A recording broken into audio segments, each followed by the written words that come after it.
আমরা এখন chapter 4B এর 13 এবং 16 নম্বর एग्जांपल আলোচনা করব।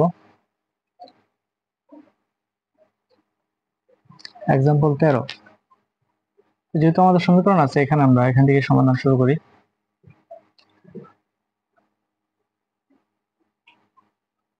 এটা কি 4r মানে হচ্ছে 4d square minus 4d d prime plus d prime square z সমান 0 ধরে নিব আমরা। সুতরাং auxiliary equation 4m square minus 4m plus 1 is equal to 0। এখন যদি আমরা সমাধান করি তাহলে কি দাঁড়াবে 2m square minus 2m into 1 plus 1 square 0। তারপর আমরা এখানে কি করতে পারি, লিখতে পারি 2m minus 1 whole square সমান 0। 2m minus 1 কয়বার আছে এখানে, দুইবার, সমান 0। এখান থেকে আমি কি পাই, m সমান এখানে পাওয়া যাবে হচ্ছে হাফ, এটা থেকেই পাওয়া যাবে আবার হাফ। সুতরাং আমরা লিখতে পারি CF সমান phi 1 y plus half x plus x, যেহেতু মান দুইটা একই রকম x গুণ করতে হবে আগে, phi 2 y plus half x। এখন যদি আমরা PI বার করি, পার্টিকুলার ইন্টিগ্রাল 1 বাই লিখতে পারি আমরা এটা 4d square minus 4d d prime plus d prime square. আর এখানে কি লিখতে পারি আমরা, ডান পাশে কি আছে 16 ln x প্লাস 2y।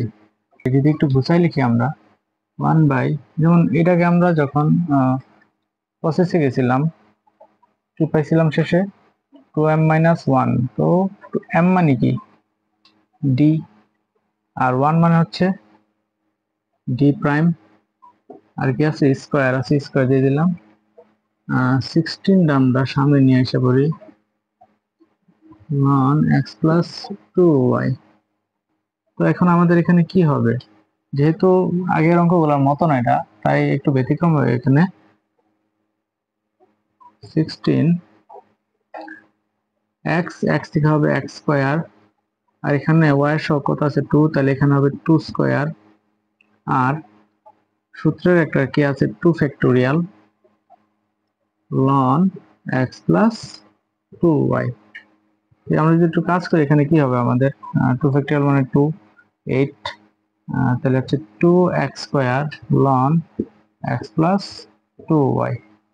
ঠিক আছে, আমরা এখানে মান বসাইলাম না, যেহেতু এখানে কি আছে ln আছে, এটা একটু ব্যতিক্রম, এই জন্য এটা করা। z is equal to cf plus pi। cf এর মান কি ছিল এখানে pi 1 y plus half x pi 2 x pi 2 y plus half x plus 2x square ln x plus 2y। এই হচ্ছে আমাদের আনসার। এই হচ্ছে আমাদের 16 নং। 16 নম্বরে যদি আমরা আনসার করি তাহলে কি হবে, যেহেতু এখানে বাম দিকে মান আছে, d এর মান দেওয়া আছে, আমরা এখান থেকে কি লিখবো, অক্সিলারি ইকুয়েশনে চলে যাব ডাইরেক্ট।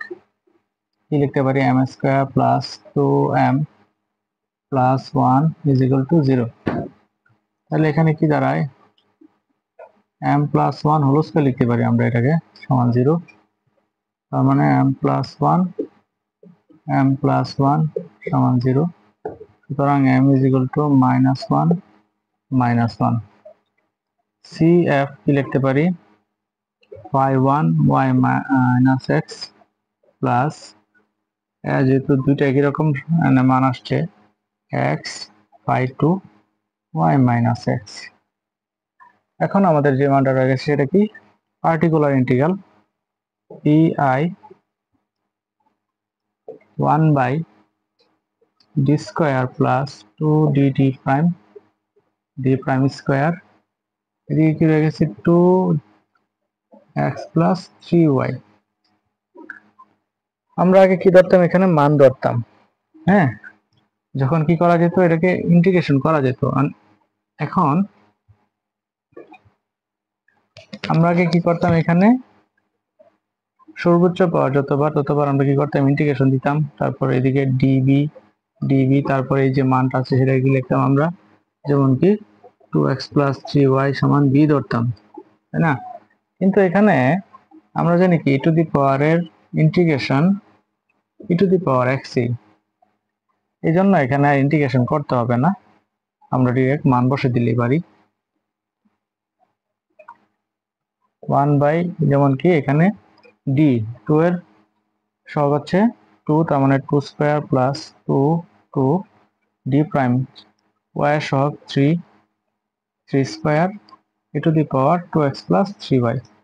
যেহেতু e to the power x, যদি আমি চিন্তা করি পুরোটাকে, e to the power x এর integration e to the power x, তাই এটাকে ইন্টিগ্রেশন করলে কিছুই হবে না, তাই এই জন্য আমরা এখানে কোনো কাজ করি নাই। 1 বাই কি হবে 9 4 তারপরে 13, আর এখানে আসে কত 12, তার মানে হচ্ছে 25 e to the power 2x plus 3y। এই হচ্ছে আমাদের পিআই। সুতরাং আমরা কি লিখতে পারি, z সমান cf প্লাস পিআই। cf এর মান কি, y1 y minus x plus x, y2 y minus x plus 1 by 25 e to the power 2x plus 3y। Answer. কারো যদি কোনো প্রশ্ন থাকে অবশ্যই কমেন্টে জানাবেন, আর চ্যানেলটি অবশ্যই সাবস্ক্রাইব করে নেবেন। ধন্যবাদ সবাইকে।